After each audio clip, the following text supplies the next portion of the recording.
আসসালামু আলাইকুম বন্ধুরা, আশা করি সব ভালো আছেন। আলহামদুলিল্লাহ আমি ভালো আছি। আপনাদেরকে শুভেচ্ছা জানাচ্ছি আমার নতুন একটি ভিডিওতে। তো বন্ধুরা, আমাদের এই ত্রয়োদশ জাতীয় সংসদ নির্বাচন উপলক্ষে কিন্তু আমাদের যে সমস্ত নির্বাচনী প্রতিনিধি যারা আছে, নির্বাচন যারা করবেন, যে সমস্ত প্রতিনিধিরা আছেন, তারা কিন্তু একটা স্বপ্ন, আশা এবং আকাঙ্ক্ষা নিয়ে কিন্তু তারা সামনে দাঁড়াচ্ছে। তো আমি সহ আমার সাথে যারা কাজ করেন সামাজিক যোগাযোগ মাধ্যমে বা প্রত্যেকটা শ্রেণী পেশার মানুষের কিন্তু একটাই বক্তব্য, যে সেটা হচ্ছে যে আমরা দল বা মার্কা দেখে না, আমরা একটা ব্যক্তিকে দেখে আমরা তাকে নির্বাচিত করব, তাকে ভোট দিব। তো এই বিষয়টা নিয়েই কিন্তু আমি গতকালকে এবং এর আগেও কিন্তু একটা ভিডিও দিয়েছিলাম। তো গতকালকে যে ভিডিওটা দিয়েছিলেন সেটা হচ্ছে আমাদের এনসিপির দক্ষিণাঞ্চলের মুখ্য সমন্বয়ক যিনি ছিলেন হাসান আবদুল্লাহ, যিনি আমাদের পাশের উপজেলা মানে দেবিদ্বার উপজেলার। তো তিনি একটা বক্তব্য দিয়েছিলেন, সেখানে কিন্তু এই জিনিসটা কিন্তু তিনি কোড আনকোড করে কিন্তু কথাগুলো বলছিলেন যে আসলে আমরা এমন ব্যক্তিদেরকে সিলেকশন করা দরকার যারা দুর্নীতিগ্রস্ত না, যারা জনগণের টাকা মেরে খায় না, বা এরকম আরও অনেক কিছু সৎ নির্ভীক মানুষ আছেন, তাদেরকে নির্বাচিত করার জন্য তিনি বলছেন।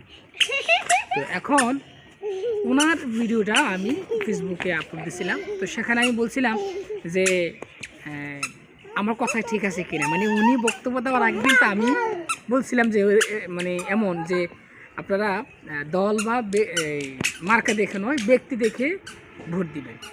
তো এই ভিডিওটা দেওয়ার পরে আমাদের কিছু সিনিয়র সিটিজেন আর কি, আমাদের গ্রামের আশেপাশে অনেকেই আমাকে ইনবক্সে নক করছে।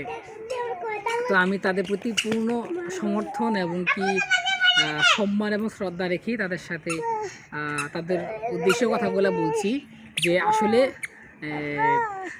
আমি যেই বক্তব্যটা দেওয়ার চেষ্টা করছি এটা কোনো ব্যক্তির উদ্দেশ্য নয় বা কোনো প্রতিষ্ঠানের উদ্দেশ্য নয়। আমার কথা হচ্ছে যারাই নির্বাচিত হবেন বা আমরা যাদেরকে নির্বাচিত করব তারা যেন সৎ হয়, ভালো হয়। দেখা যায় আমি একটা দলের সাথে সম্পৃক্ত না, কিন্তু উড়ে এসে জুড়ে বসার মতন একটা অবস্থা, যে আমি মার্কা নির্বাচন করলাম, অনেকে মনে করে আরে অমুকে তো এই মার্কাটা পাইছে, আমি তাকে মার্কাটাই ভোট দেবো, সে এখানে ব্যক্তি দেখে না, এটা যেন না হয়। এরকম আরও অনেকেই আমাকে সাজেশন দিচ্ছেন, আমাকে বোঝানোর চেষ্টা করছেন। আসলে কেউ যদি তার নিজের অবস্থানটা যদি সে নিজের গায়ে মাইখানে, এটা আমার কোনো কিছু করার নাই। তবে এতটুকু বলবো যে আমি সহ যারা কাজগুলো করতেছেন আসলে সত্যিকার অর্থে সাদাকে সাদা, কালোকে কালো বলা হচ্ছে কাজ। তো সেক্ষেত্রে এখানে কেউ যদি তার নিজেরটা নিজে গায়ে যদি মাইখা নেয়, এটা আমার কোনো কিছু করার নাই। আর আরেকটা বিষয় হলো, যারাই নির্বাচিত হবেন সত্যিকার অর্থে জনগণ এটা মানে সিদ্ধান্ত নেবেন যে আসলে তারা কাকে ভোট দিবেন। একজন দুর্নীতিগ্রস্ত ব্যক্তিকে ভোট দিবেন, একজন ত্যাগী ব্যক্তিকে ভোট দিবেন, নাকি মিথ্যাবাদীকে ভোট দিবেন, নাকি জনগণের সাথে যার কোনো সম্পৃক্ততা নেই তাকে ভোট দিবেন, এটা জনগণ নির্ধারণ করবে। আমরা কোনো কিছু না, আমরা জাস্ট দেখা দৃষ্টিতে যেটা বলা, দেখা শোনা, ওটাই আমরা এতটুকুই। আলটিমেটলি সব কিছু নির্ধারণ করবে হচ্ছে জনগণ।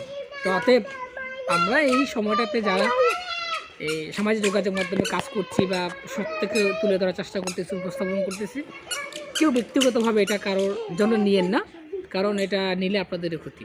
আমরা চাই সৎ, যোগ্য, ত্যাগী মানুষগুলো যেন নির্বাচনে আসে, শিক্ষিত মানুষগুলো যেন নির্বাচনে আসে, যাতে করে আমাদের সমাজ উপকৃত হয়, দেশ উপকৃত হয়, রাষ্ট্র উপকৃত হয়।